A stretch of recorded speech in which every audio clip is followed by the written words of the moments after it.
you start having all these questions, and the more serious you take the Bible, sometimes the more questions you'd have, Hmm. right? It doesn't make things easier by studying the Bible, because things get more complicated, and Yeah. then there's more viewpoints that Yeah. you start getting exposed to. How did you kind of come to terms with that kind of doubting period, and then moving forward to like go to Pepperdine, and then like take your faith really seriously to actually go to seminary and like pursue Yeah. biblical studies? Yeah. Boy, that's a fantastic question, Mike. I think for me, I think even though there was questions that I had unanswered, I think I think coming into contact with real evil and then being reminded by contact with real evil of the reality of of real goodness and God's own goodness, and having experienced that in my life and seeing the way that God had shared his own goodness with me and going and shaping me in a way that was different from the background and the way that I grew up and stuff. I think for me, I kind of got to a point where I'm like, Lord, I don't have all the answers to these questions, but I know that you're worthy. I know that you are more worthy than anything else I've come across, and I know that this faith that you've given me, there's nothing of greater worth than I've experienced. And so for me, it was coming to that realization and having confidence in the truth, just that if God is the author of all truth, that that the truth will be vindicated in some kind of way, and God will show Himself to be vindicated, even if I can't see the way that that's going to work out right now. And so for me, that was kind of going to Pepperdine. I'd never gone to a Christian school before, and so for me, it was actually I kind of come from the opposite of a sheltered background, and so for me, I was quite refreshing going to a place Mm. where you had a place where the kind of the life of the mind and also the life of faith were integrated in the way they are there.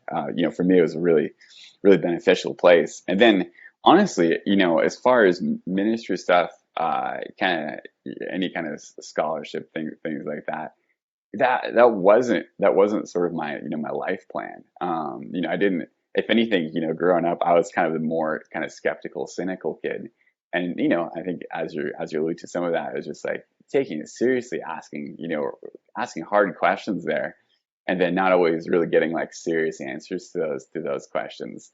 So, I was political science and international studies when I was Mm. undergraduate. I wasn't a theology guy or anything like that. And this is just before my senior year. I experienced a pretty dramatic call to ministry, and I'd started volunteering at that place, Harbor House.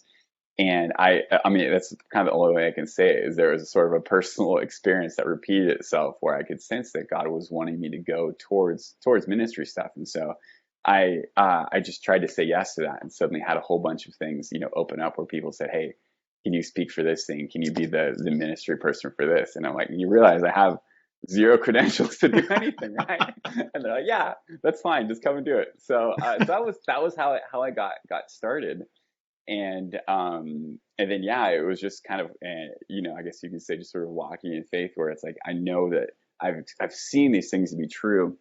I think particularly doing inner city ministry, I think that in some ways that was actually easier for me, because the way that I'd been raised when I was younger, there's a lot of parallels with the kinds of stuff that I was running into with kids that we're working with. And so even though I didn't have the answer to every theological question, I could look at their lives and I could look at my life when I was their age and say, "Hey, God took me and he turned me and brought me to a very different place than where my life should have ended up, if he hadn't gone and done what he had done." And so for me, it made it easy to kind of go and to be able to serve in that kind of context. And then just since then, just the way that we've experienced God's direction and faithfulness, it's been unreal. I never got when I got into that, I was never thinking, hey, so this is going to lead to all that stuff in Paul that you could never figure out.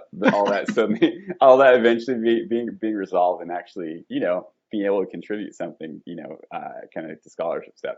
I never had any clue any of this was going to happen. Hey, thank you so much for checking out this video clip from the Delgado podcast. To get more videos like this, simply subscribe here on YouTube. You can also download the full episode of each show on iTunes, Spotify, Google Play, or your favorite podcast player. Take care.